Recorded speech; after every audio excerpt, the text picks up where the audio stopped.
Hey guys, it's Georgia. Welcome back to my YouTube channel. If y'all are new here, welcome to my YouTube channel. For today's video, I'm going to be creating another office themed squishmallow. This week, I'm going to be doing a Dwight themed squishmallow. So yeah, I hope you guys like it. And if you do, please remember, like, comment, subscribe, all that stuff. All my other social medias are linked down below if you want to see more stuff from me and all my friends. I also have my Etsy and Mercari linked down below as well if you wanted to buy something that may have been in a previous video or might be in a future video. And yeah, I hope you guys like it. Let's get started.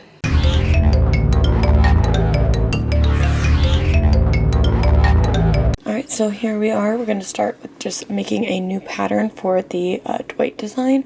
I am just tracing the original front of the Michael Squishmallow to make sure I get the same size and shape, since I am going to be using the same back and bottom pieces. With using the same back piece, I am just bringing that in, putting it underneath the new front so I can make a line to make sure that the neckline and the hairline meet at the same spot so it looks like one thing. I did struggle a little bit with making a hair design. I think in the future, when I make another one, I am going to change the hair a little bit because it doesn't look exactly how I wanted, but it does look good enough.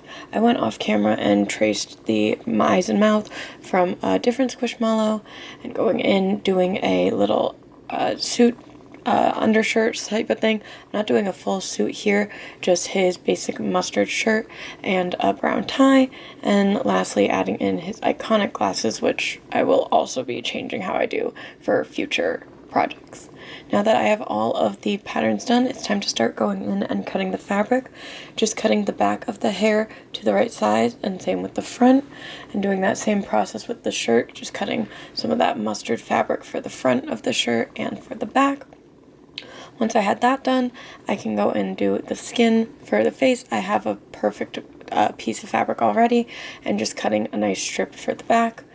Using a little bit of excess brown to get any of the little details I may need, and just going around making sure that those fit with the patterns that I made, cutting all the little notches that are used for dimension, making sure everything is the right size. I am cutting all of the pieces a little bit taller than I did in the last video, and then they are drawn because this drawing is fit for one piece of fabric, not for all of them to be sewn together, because that does take a little bit of the shape and size.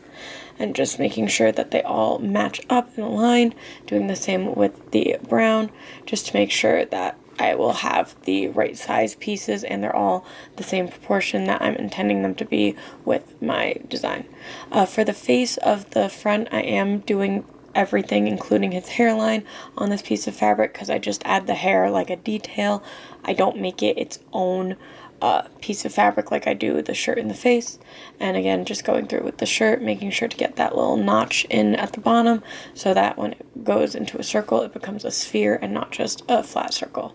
With the hair, I am using the excess of the back rather than the piece I cut for the front originally, and just going in trying to make the hair design as close as possible without cutting too much. It took quite a few tries because I kept getting scared and thinking I was cutting too much fabric. Just cutting a little bit extra of the t-shirt part to make those little collar lines on the front, because like I said, I'm not making him a suit, leaving extra space for when they sew together, and just doing the same thing for the tie, making a nice little tie outline so I can sew them on. Cutting two eyes to be as close to the same size as possible and as circular as possible, and just doing the bottom in that yellow because there's no pants, no shoes on this, it's just the shirt and the head. With those all set, I can go in and start hand sewing some of the details. I just hand sew the details so I can get a more refined look. I'm going to start with the collar on the shirt, just doing a quick little whip stitch because I found that if I use a close enough color thread, it blends in really well to make this look like one piece of fabric, like a normal squishmallow would be. It's just one piece of fabric on the front and back, not multiple. And just going around the whole left side of it and the right side, making sure it's nice and flat. I am leaving the top open because this will be getting sewn to the base of the head, so that will close up when I do that. There's no point in me hand stitching it when it's just going to be changed anyway. I'm starting with the top of the tie, and my cat wanted to join because of all the loose string. Just sewing that together, same whip stitch, making sure to get it as flat as possible so that it doesn't fray, it doesn't come up as it's being used. I keep them on my bed and they get knocked down at night. My cat likes to lay on them. And doing the same thing with that base of the tie. So this would be the part that is the actual tie, and that little square part at the top is where the knot would be if you were to wear like a suit and tie. Once I had all of these pieces sewn together, the shirt is completed and I can go in and start working on the face details. The first face detail I'm going to do is the hair, just because once I can get that there, I can position the eyes, mouth, and glasses where I feel they're appropriate compared to the hair rather than doing it the other way around. So like I did on the shirt, just a nice little whip stitch all the way around, doing one side and then the other.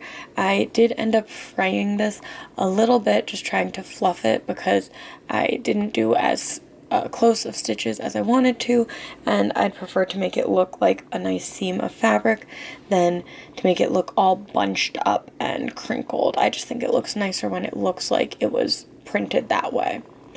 Once I had that done, I'm going in positioning the eyes on to the pattern, and I pinned I believe that's the right eye in place while I hand stitch the left, just so that it doesn't move and I don't have to bring it back out. Just sewing that as tight as possible. I used brown for these eyes rather than black because in the show Dwight's eyes are like a greenish blue color. They're a little lighter, but I didn't want to buy special fabric just for his eyes, so I think by doing the brown it shows that they are lighter than Michael's eyes when the two squishmallows are next to each other, and it gives them a little bit more character.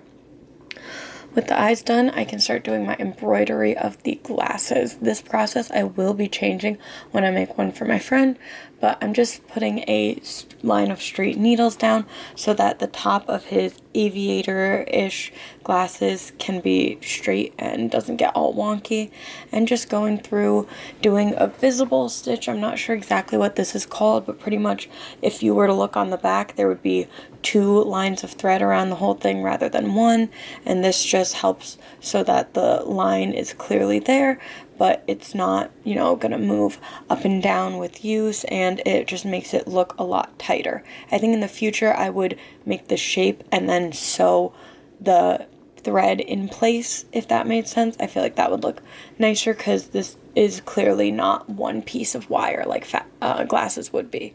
But when I finished the top, I went down on the side and made as even of a dome as I could, and I'm trying on the other side to make it as even to the other one as possible. It didn't happen exactly how I liked, but it is much better than I thought it would be for my first try. Again, if you guys have any tips on how I could fix this in the future, that would be great, because I know I could make them look better.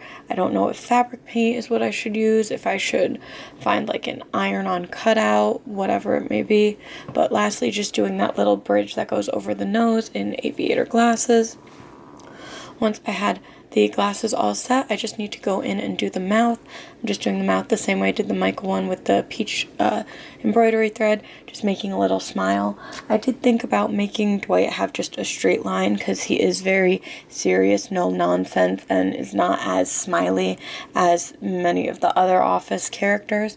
So in the future, maybe I would change that, but I think that the smile works good and makes him look more like a squishmallow. And with that done, he's all set, and I can finally start sewing together. So now that those are ready, I'm just pinning the front of the shirt to the front of the head, trying to make sure that they get the right dimensions on it, and so that it stays straight. And I'm just pinning the neck to the shirt on the back because I'll do the hair once those are sewn together, so I don't have so many needles and stuff doesn't get sewn to each other. But once those are all ready, I can whip out the sewing machine. I'm just going in and sewing a straight line. This isn't super complex, it's just sort of following the pattern and the dimensions.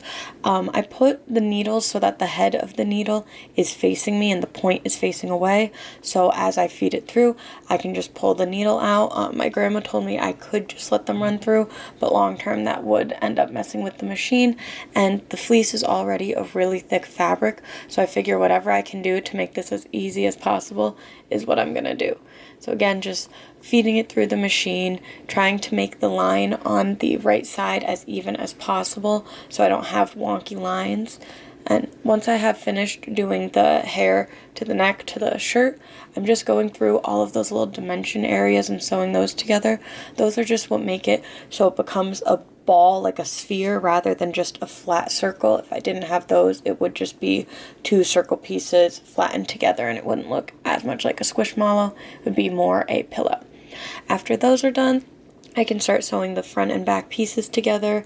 I am pinning these ones like I did for the neck and shirt and trying to make sure the seams line up so it looks like one piece of fabric for the shirt, the neck, and the hair. I'm going through the same exact process, making sure I go a little more forceful around the seams because there are 4 or 5 pieces of fabric at a time at some of those spots, but making sure I have a nice clean crisp edge so it looks correct and it makes sense when it's done. After I finished doing all of these, I did just pin the bottom on because you need the base for them to stand on so it can be closed as well. I pinned the entire thing, but I did leave about an inch and a half of space on one side so I can pull out the squishmallow so the right side is out and it's not just seams and the inside backing gross part. Once I finish sewing it, the Dwight squishmallow is ready to be flipped and stuffed. So like I said, just pushing through that little hole, trying to get the whole thing out, which I did. I might have ripped a few seams right there, but it's fine. And now that he's ready, I'm just going in with some basic stuffing. I think it's just polyfill that I got at Walmart or one of the craft stores. This part is somewhat like Build-A-Bear, where you just make it as thick as you want. I like mine to be a little bit sturdier so that I can position them how I like to have them. But you could, if you wanted to make one yourself, you could make it a little looser. But once that is done, just sewing up that little last inch with a hand stitch. I made sure to do this on the back so that it didn't show when I displayed him unless I was displaying his backside in the front, which I don't know why I would do that, but using that mustard thread so that it looks almost invisible and all that's left is a little teeny tiny piece of string. Once that's all set, the Dwight Squishmallow is officially done and ready. I think that this one was a much simpler process than the Michael Squishmallow just because I had some practice with making one the right shape and size. In the future, when I make one for my friend, I am going to change how I do the glasses and fix the hairline up a little. It almost looks like when Jim was pretending to be Dwight. But yeah, I hope you guys like this. I do have one more off the Squishmallow video that I'm going to be doing in the next couple of weeks. But yeah, if you guys like it, please remember to like, comment, subscribe, all that good stuff. And my Etsy and Mercari are linked down below. There are quite a few new items on both of those if you want to buy something that was in a video or maybe in a future video. But yeah, I hope you guys like it. Bye.